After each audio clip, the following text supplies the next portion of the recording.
G'day humans, Chris Stead here. I'm on the road and today we're in Hobart, Tasmania at MONA, the Museum of Old and New Art, which you can see behind me here.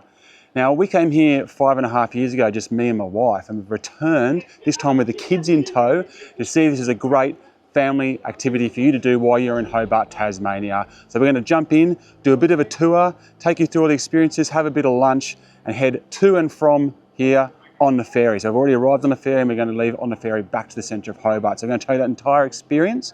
Now I do know that a lot of the stuff inside is, obviously it's artist stuff, it's under copyright, so I probably won't be able to show you too much of actually inside. We'll leave that as a secret, something to look forward to once you're inside. Yeah, I'll do my best and show you what I can. Otherwise, let's jump in and have a look at the MONA.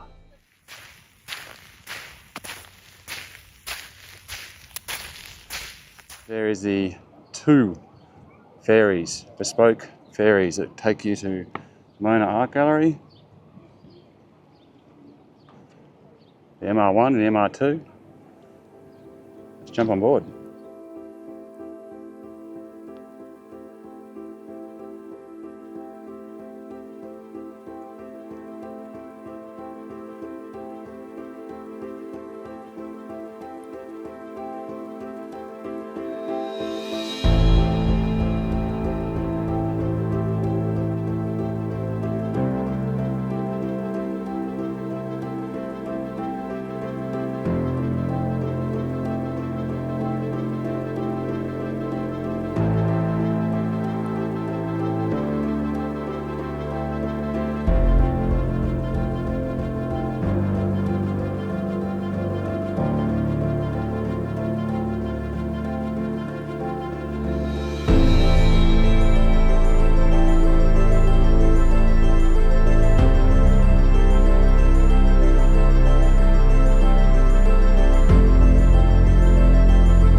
So ferry ride was pretty quick. It was over before we knew it actually, but it wasn't overly crowded, lots of space, had a nice coffee on the way. And got some very nice food and beer on there as well if you want it. Obviously the Posh Pit has champagne and so forth if you get the VIP experience. But to get from here up to the museum, you're looking at 99 steps. Hello, welcome to straight up. There's also, over here, by the looks of it, some sort of lift scenario for non-agile people or for prams and cots. But overall, quick journey, very quick journey, but super smooth sailing. It actually goes really fast, that thing. And the view as you're coming in is spectacular.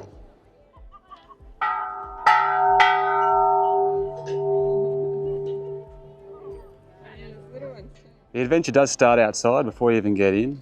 Got the trampoline over here and some pretty amazing art around.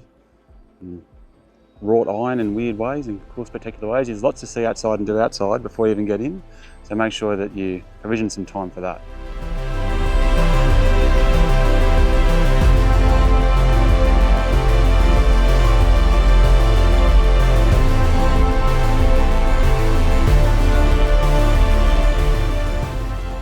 Now as we're just walking up to the entrance here, I'll just take you through the cost. So it cost us $235 for a family of 5 to come in on the ferry, so that's the ferry here and the ferry back, and to all go inside. Now I believe That was 5 tickets on the ferry one way, 5 tickets on the ferry the other way back, and 3 tickets in because kids 11 and under are free, which is great. I think that's excellent. And yeah, and then the rest of it was the ferry price.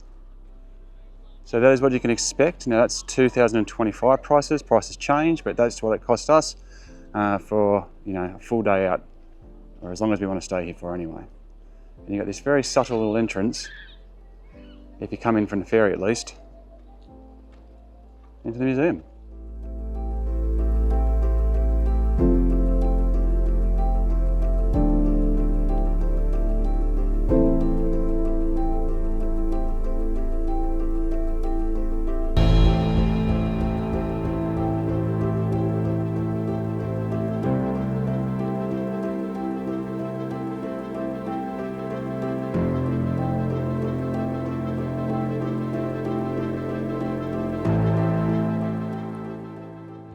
So we just finished our time at MONA, and look, this place is absolutely amazing. I can't recommend it more than just saying you've got to do it. It's just such an experience. It's such a really great experience. The art in all of its forms, whether it's sound, whether it's just interpretive, whether it's just like, you can straight away say it's art, a lot of technical stuff, super modern stuff, a lot of just like museum style exhibits, kind of like your sarcophaguses and those types of things that you can go see, ancient statues, ancient pieces of sculpture and stuff like that. So there's plenty to go and see. And also the design and the layout of it as well is very much a piece of art in itself. Now going through with the kids was really quite interesting. They liked it, they enjoyed it, and they had a good time. But there was but they found the fact that it was such a kind of a maze in a way that you didn't really know where you were at times, to be a little bit confusing or overwhelming. And obviously there was quite a few things that were very adult centric, and they were like, this is a little too adult only for us, it's a little too adult only for us. And the one thing I would say with the kids is not a whole lot of hands-on stuff. In fact, you're not allowed to touch anything in there for obvious reasons. So it's not like a Questacon or something like that where you can actually get hands-on and the kids can actually interact, which I think would be a lot more engaging for them. But I think it's still well worth doing with the kids because it's just, there's so much unique stuff to enjoy and so many experiences I think will stick with them for a while. So I definitely recommend still bringing the kids along, but just preface it for them, just let them know, look, you're going to get a bit lost, we're going to get a little bit like, you know, lose our sense of direction, don't worry about it. There is a lot of like intense lighting, so if that's going to be an issue, and intense sound in a couple of places as well. A lot of it is designed to make you go, ugh, and really kind of make you kind of break from the reality you're in and try and work out what's going on. So just keep that in note and understand it. And yeah, I think you could absolutely have a good time here. Now, in terms of the amount of time we spent here as a family, we got on the 9:15 a.m. ferry. We're catching the 1:45 ferry out. Now, we did have lunch here, and it was interesting. It poured with rain just before lunch, and we went up to the lunch places, and there wasn't too much seating that was out of the wet, but there also wasn't much of a queue. And as soon as the rain stopped, this queue just swarmed in. So that's something to know.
So kind of at the crown of the hill, I guess you could say, at the top of MONA. So MONA's all underneath us really. There's quite a few places to eat. And I'll just take you on a quick tour through them. But interestingly, it's very cool. As you can see here, they're growing their own grapes. So they do make their own wine, which I'm going to sample here on site. They also got a brewery here. They make moo beer. So I'm going to try, see what they're like.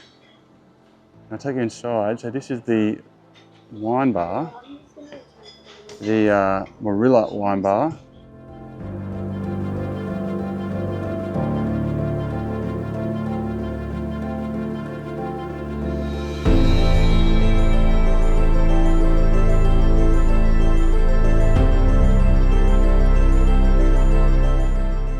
And it was excellent. Just had some paninis, we had a tuna sandwich, I had the oysters, they were delicious, and we had a couple of the desserts afterwards, which was the chocolate meringue in particular was absolutely fantastic. So really good eating up there. Wine was great, the beer was fantastic, the moo brew, really, really good as well. So you can have a good eating experience here.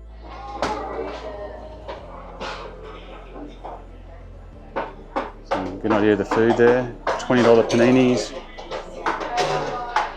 Some cheesecake.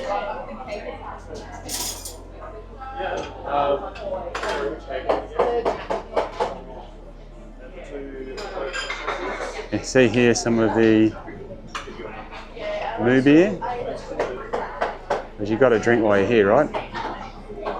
I'm definitely going to try the dark ale. Some of the wines. There's not a whole lot of seating, but as far as I can see or work out, it doesn't matter where you get the food and where you sit. So the heavy metal kitchen, which I'll show you in a second, when I said, well, where do we eat? Because it's pissing down with rain, they said, you can just go eat and take the food over to the wine bar, I don't care. So that's awesome, but obviously in the perfect weather, you'd be sitting on that beautiful lawn. There you go, so it's a really nice little spot. And obviously with the weather's better, it's got to stack more seating. So there's more in there. So I'll take you to the heavy metal kitchen first.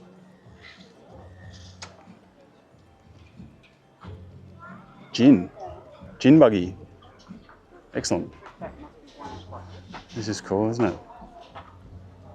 You can smell the wood-fired pizza. I can just smell the wood burning. You got pizza in here. Your pizza options.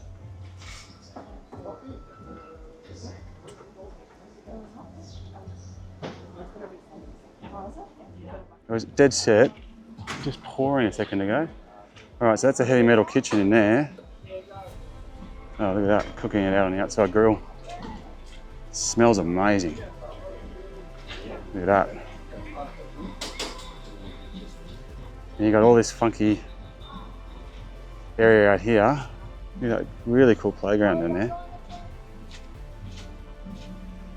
Hopefully that dries up just enough for the kids to have a crack before we have to head off, but I love it. Look at that, it's so cool. Council should do that.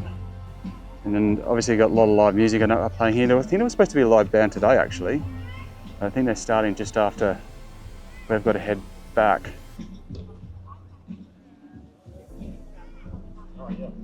Secret little area.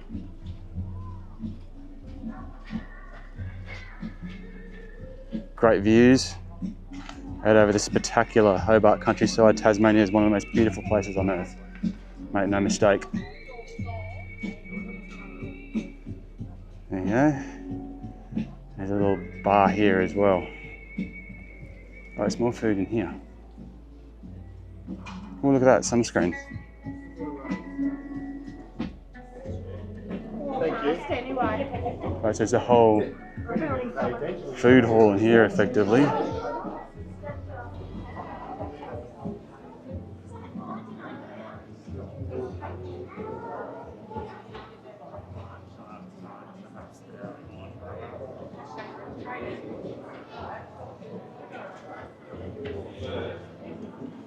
The bar. There's an upstairs section as well. There's more places to sit and eat up there by the looks of it. Oh, we were just looking for a place to sit. So,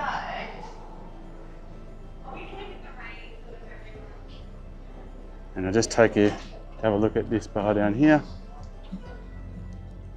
So there's accommodation reception in there, where I just was. And you got the rusty bar down here. And more places to get you some moo brew and some of the local wine.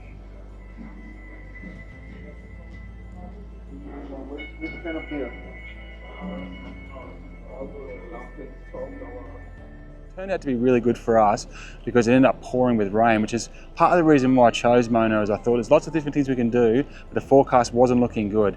And obviously the majority of the MONA experience is indoors, in fact it's underground. Now in terms of what it was like at MONA, it was absolutely exceptional. They do such a fantastic job there. The experiences that you can have just full on, really eye-opening, really engaging, really different, lots of modern twists and crazy tech that they're using, lots of tricks and yeah, you know, for adults in particular, just a fascinating experience. Now obviously we took the kids with us as well, and they also enjoyed it. They had a really good time. There was some outdoor stuff that they got into to begin with. There's a trampoline they could do, there's a really cool playground. There's a couple of fun like iron wrought stuff that they can climb around and be engaged with physically before you even get in. And then once you go in there, you get down to the bottom, there's some really special and cool stuff they can do. Now the one thing I would say with the kids is not a whole lot of hands-on stuff. In fact, you're not allowed to touch anything in there for obvious reasons. So it's not like a Questacon or something like that where you can actually get hands-on and the kids can actually interact, which I think would be a lot more engaging for them. But also, it's a bit of a maze, and it's kind of part of the art. It's like there's all this, part of the art is the building itself, right? The way it's set in, the way that you approach it from the water and you look at it, and the way it's built into the landscape, but also when you're kind of trying to find your way around MONA, that's kind of part of the art. And it's really engaging, but you do get lost, and the kids kind of freak out a little bit more than the parents do. And I think they preferred a bit more of an ordered structure. And also the app which you can kind of download and have on your phone, it's kind of a bit hard to actually get through and find out what each piece is actually trying to do and achieve, and the kids want to know that. So it was a bit hard to actually find what we were looking at and then say this is what it's about. So those are a couple of things that were not particularly well catered to kids. Having said that, there's still heaps of experiences in there that were really mind-blowing. The kids still said they had a really good time. And then afterwards we went up and had a really, really yummy lunch at the Moorilla wine bar, and some really lovely sandwiches, some really fantastic desserts. And my wife and I had tried the wine that they produce on the actual grounds there, as well as the beer that they brew on the actual grounds there, which were both great. The beer in particular was fantastic. All right, I'm Chris Dead. Thank you very much for watching. Make sure you check out my other videos. And as for me, I'm getting back on the road.